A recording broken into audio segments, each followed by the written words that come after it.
En primera plana, Carlos Herranz. Bienvenidos en Primera Plana, un programa de Radio Francia Internacional y de France 24. Esta semana ponemos el foco en aquellas revueltas que sacudieron al mundo árabe en 2011, las llamadas primaveras árabes. Una década después analizamos las que tuvieron algún fruto, las que fracasaron o las que acabaron en conflictos aún no resueltos. Me acompañan para analizarlo en este estudio tres invitados que conocen muy bien el mundo árabe. Logan Perpiñán Iván, periodista independiente, bienvenido. Hola, buenas. Sarra Aguirra, periodista de Orient 21, bienvenida. Hola. Y Chris Denon, periodista en Orient 21, videoperiodista que estuvo en 2011 en Egipto, en Libia y luego en Siria y en Bahrein, ¿no? Bienvenido, Chris. Gracias. 10 años después, la primavera de las primaveras árabes, hoy en Primera Plana. Hace 10 años el movimiento de protestas de la primavera árabe tomó por asalto Oriente Medio y el norte de África, desencadenando en parte desencadenado por la muerte ocurrida en enero de 2011 de Mohamed Bouazizi, un vendedor ambulante tunecino que se prendió fuego para desafiar el orden establecido, lo cual avivó la llama del fervor revolucionario en toda la región. Sin embargo, aunque los primeros días de la primavera árabe estuvieron definidos por esperanza, por emoción y por indignación, en muchos países donde se realizaron manifestaciones masivas también se produjo brutales represiones, afluencia de intereses y combatientes extranjeros y el surgimiento de guerras civiles, lo que enturbió el legado de la revuelta panárabe a favor de la democracia. Vamos a repasar algunas portadas que nos deja la prensa en esta efeméride.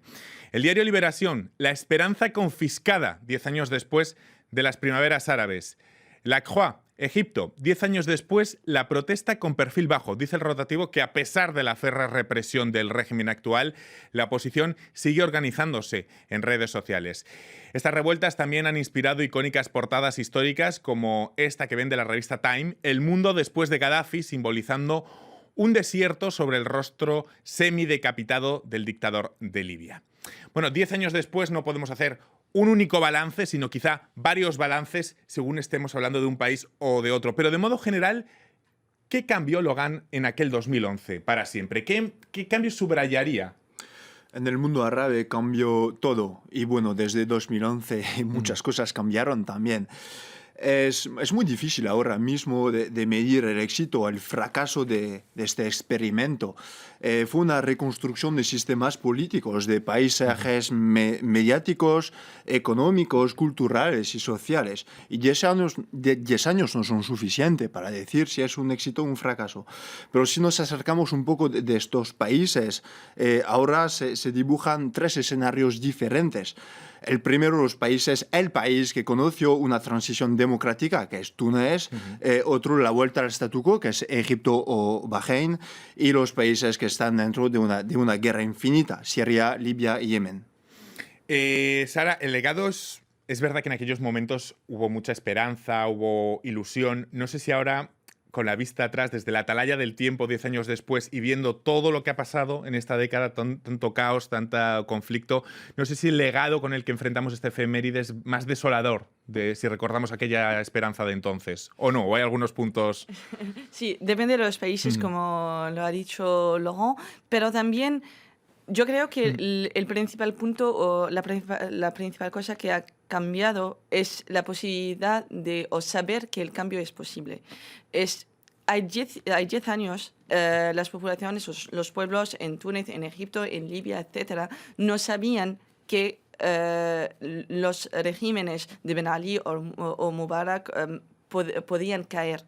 Y sabemos que eso es posible hoy. Entonces, aunque la represión pueda ser muy fuerte y muy dura, pero la esperanza se mantiene. Creo que eso es un punto muy importante. También hay cambios reales. Si ponemos el ejemplo de Túnez, hay un cambio estructural del sistema político, elecciones, democracia, hay una verdadera libertad de expresión. Sí, es verdadero que aún hay problemas socioeconómicos, pero son problemas de antes que ya teníamos problemas socioeconómicos, es solo que durante la dictadura de Ben Ali no se podía saberlo porque no había prensa libre y no había libertad de expresión, pero habían la herencia de esos problemas durante la dictadura, y también hay otros problemas que son internacionales, como por ejemplo el problema de la seguridad y del terrorismo, y por eso el mundo árabe no es una excepción. Chris, como visión general, ¿qué cambió desde aquel 2011? Era un año inolvidable. Cuando veo las imágenes me vuelvo nostálgico porque había largas porciones de la población, no solamente en el mundo árabe, en el mundo del Medio Oriente, que querían democratizar el sistema político corrupto y esclerosado. Eran sistemas políticos bloqueados de la periodo postcolonial, pero totalmente bloqueados en un sistema autoritario que no había progreso.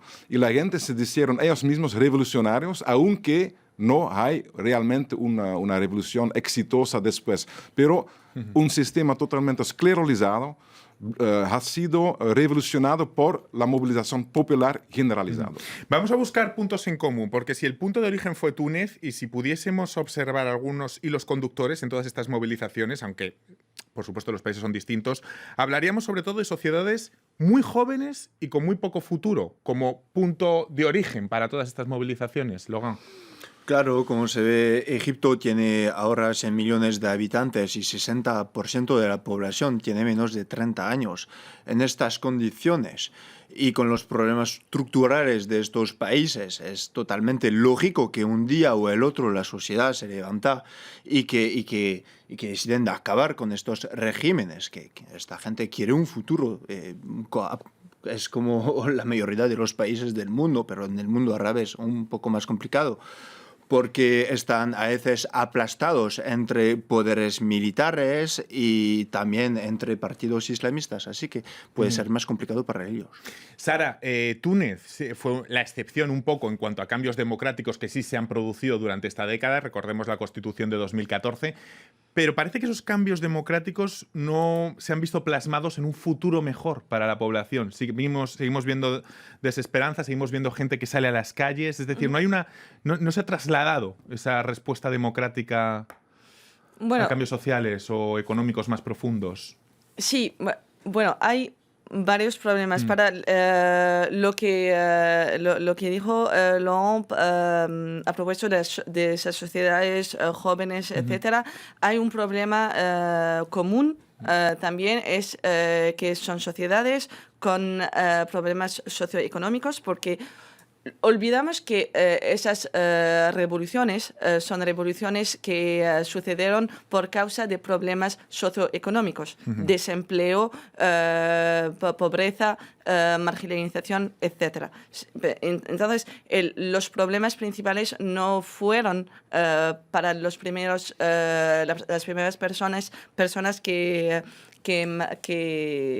se levantaron en 2011 no fueran la democracia o las elecciones libres. Era así una mejor vida, un mejor... un futuro. Un futuro, sí, un futuro mejor. Entonces, había muchísima injusticia social. Y bueno, para Túnez, en el ejemplo de Túnez, sí, podía ser mejor, pero... Hay un problema de organización, y por eso también creo que el mundo árabe no es una excepción.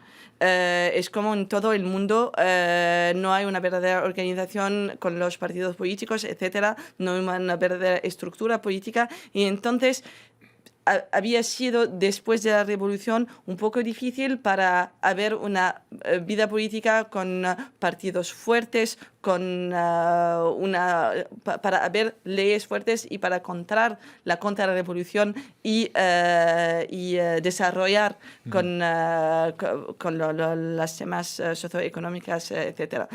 Sí. Luego vamos a hablar de las contrarrevoluciones. Vamos saltando de país en país, aunque entendemos que las realidades son muy distintas, pero para poder explicar un poco, digamos, los grupos que explicaba Logan al principio. Egipto es un caso paradigmático de la posición de Occidente frente a la primavera árabe, como si se nos indicase que, por ejemplo, al-Sisi viene a ser un mal menor, al menos fiable para los intereses occidentales. ¿Cómo valoráis esta década de relaciones con Egipto, en el que al principio Occidente se vio muy bien, ¿no? En el caso de Egipto, la posición de Occidente respecto a estos movimientos, ¿no? ¿Chris?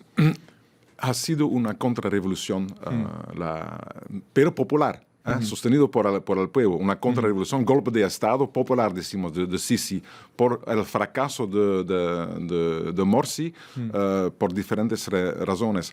Pero hay una cosa que quería decir, es que un elemento central en el levantamiento popular era que era masiva, no armado, no por todas partes, sí, no armado, y la ocupación permanente de lugares simbólicos, como la Plaza de Tahrir y la Plaza de la Perla en Bahrein. Y la cuestión de la ocupación permanente es muy peligrosa por el sistema político, porque es como un laboratorio de una nueva sociedad. Es un laboratorio donde los diferentes grupos se encuentran, se discutan y planifican la próxima etapa para ir adelante. Este es algo nuevo como método de un levantamiento popular que no hemos conocido antes. Respecto a eso, hay una cosa que quiero añadir. Hay diferentes niveles de análisis. Francia y Europa pues mantenieron sus relaciones con el Sisi porque en nombre de la lucha contra el dicho islamismo radical y contra el terrorismo y por los lazos comerciales. Los Estados Unidos un poco diferentes, más en el nombre del conflicto israelí-palestino, y porque los Estados Unidos siempre vieron Egipto como un polo de estabilidad desde el final de los años 70. Así que era esta cosa más importante que todo. En eso no cambia que ni Biden ni Macron en la actualidad vayan a dejar de apoyar, por ejemplo, al Sisi. Por esta misma razón, no. Pero para añadir, también por Egipto, hablando de contrarrevolución y de las relaciones con el Occidente, me parece el problema que se mira siempre al mundo árabe a través del un prisma muy dicotómico de la seguridad o la estabilidad y la desorganización, y entonces el peligro terrorista, etc.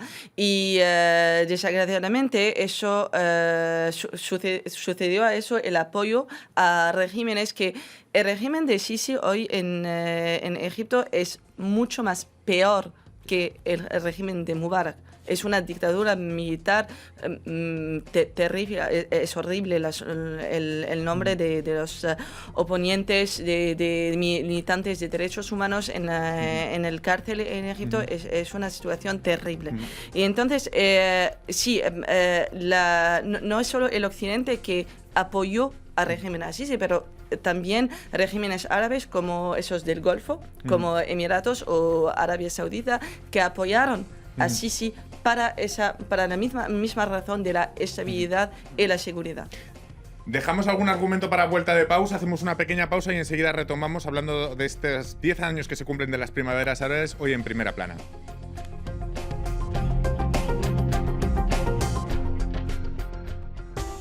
RFI, la selección del mes. Les frères Smith.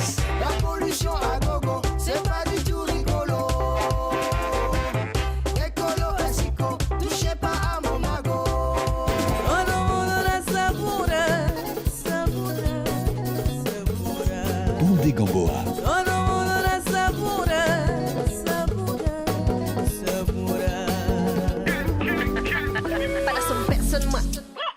Personne, moi. Tipiment. On sent pas personne, moi.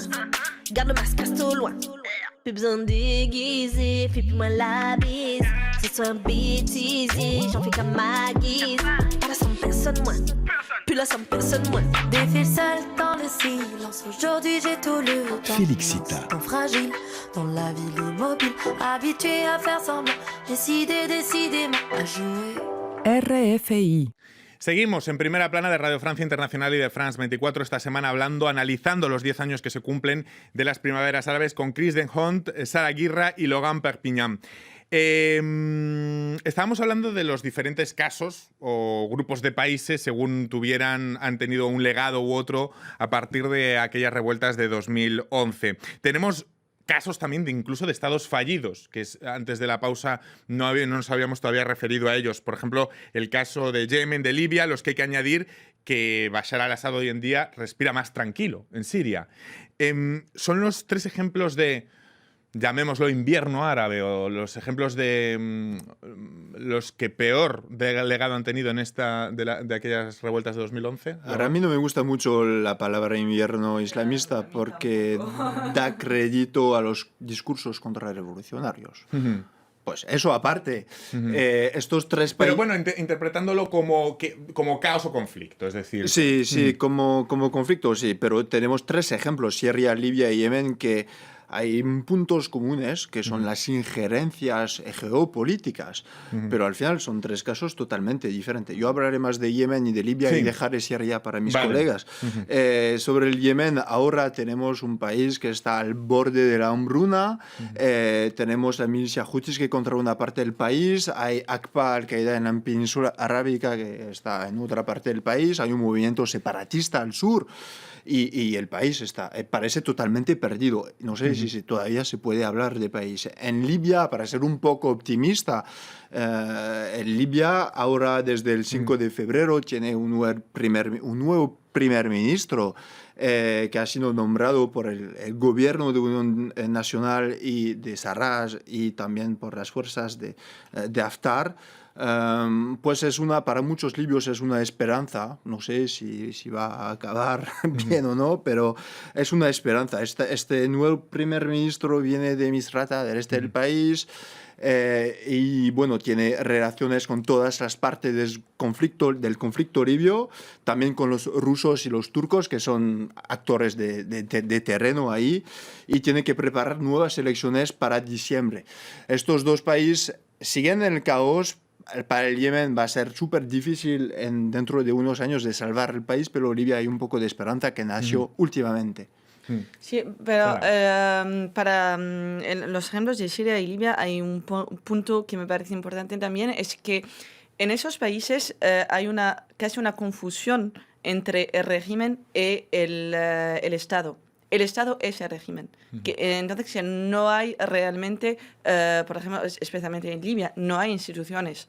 Entonces, cuando cae el régimen, cae el Estado. Eso es la principal. Y eso es era una voluntad de, por ejemplo, el régimen de Gaddafi para mantener la población controlada. Y, por ejemplo, vimos la misma cosa en Irak en 2003, cuando, según la invasión a América, y de misma manera que había cayó el Estado y no hay más instituciones. Países que han mantenido el status quo, como Egipto o el caso de Siria, esa defensa del status quo se hizo bajo la fórmula de esa dicotomía: o dictadura de mano dura o los islamistas. Los dictadores se escudaron en ello para recibir apoyo occidental, y del otro lado el islamismo gangrenó muchas revoluciones cuando éstas estaban siendo reprimidas. Ese modelo de dicotomía fue, Chris, pretendido y buscado tanto por islamistas como por dictadores. Sí, pero no funcionó por todas partes. Por ejemplo, en Siria hay el Estado Islámico y también Al-Qaeda que surgieron después del levantamiento popular de 2011 en Siria, cuando era un levantamiento popular democrático no armado. El conflicto ha sido transformado en un conflicto militar. Y desde la militarización del conflicto había grupos viniendo del exterior, pagado por Arabia Saudita, Qatar y Turquía, que cambiaron el carácter de la rebelión. Pero han sido derrotados. El Estado Islámico ha sido derrotado por los kurdos en Kobane. Y después, ahora se puede decir que los Fuerzas Democráticas de Siria, FDS, esta alianza árabo-kurdo-siriac, ellos ponen en práctica un sistema político muy democrático, igualdad hombre-mujer, y es algo que puede servir como ejemplo por toda la región. En mi opinión, es la única región, el norte y el noreste de Siria, donde hay un verdadero cambio de la estructura político-militar de un régimen. Después hay una región ocupada por la Turquía, en el noroeste, y hay una región retomada por el régimen de Siria de Damasco. Quiero añadir una cosita sobre el islamismo que gangrenó la vida política en esos países. Hay que entender que el islamismo, los partidos islamistas y sobre todo los hermanos musulmanes fueron el partido o la organización política la más estructurada después de las primaveras árabes. Y entonces, que teníamos regímenes dictatoriales durante aquellos no había ninguna vida política y no habían partidos políticos. Y entonces, la única estructura política que sobrevivido fue aquella de los hermanos musulmanes, porque tenían un verdadero... La mejor organizada. Sí, la mejor organizada y con las asociaciones sociales, etc. Y por eso había ese éxito de los hermanos musulmanes en 2011. Pero si ponemos el ejemplo de Túnez, los hermanos musulmanes, el partido islamista de Ennahda, está en el gobierno más o menos hace 10 años que están gobernando, pero hoy son un partido clásico, más o menos clásico, que son corruptidos como todos los otros partidos, pero también que participan a la vida política, que tiene elecciones, etc. Y entonces la dicotomía de islamismo o seguridad que debemos de pasarla para... Pero en cualquier caso, esa dicotomía yo me refería a ella porque sí que se ha sido planteada o ha sido un argumento que ha estado ahí para plantear ciertos conflictos. En Siria hemos visto esa dicotomía, quizá azuzada por el propio Bashar al-Assad, ¿no? Que era el primer interesado en plantearla así, ¿no? Sí, es muy complicado, pero hay que definir bien las cosas. Si son partidos dicho islamistas políticos, como Ennahda, como la Hermandad Musulmana, que se integraron al juego político y democrático. Como decía Sara, la Hermandad Musulmana en Egipto resultó al poder en un círculo democrático. Fue una paréntesis democrática. Lo que pasa es que luego es verdad que llega Morsi y lo que vemos son manifestaciones todavía superiores, porque lo que intenta Morsi es todavía azuzar más a la democracia. Claro, pero no se puede comparar estos partidos y milicias en Siria, por ejemplo, que son totalmente lejos de eso. Y durante que Morsi fue el único presidente civil en toda la historia de Egipto. Eso es un punto muy importante. Y también después de Mubarak... Lo que pasa es que mucha gente luego dijo, pues mira, si el primer civil que hemos elegido es este... pero el ejército se mantiene en el poder y entonces hay...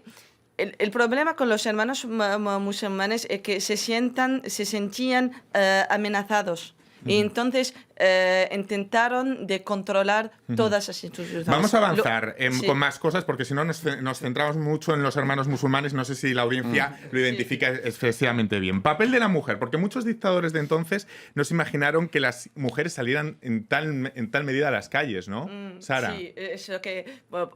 Creo que podemos llamarlo el feminismo de Estado. Es el feminismo oficial, como con Ben Ali, el feminismo tunecino, etc.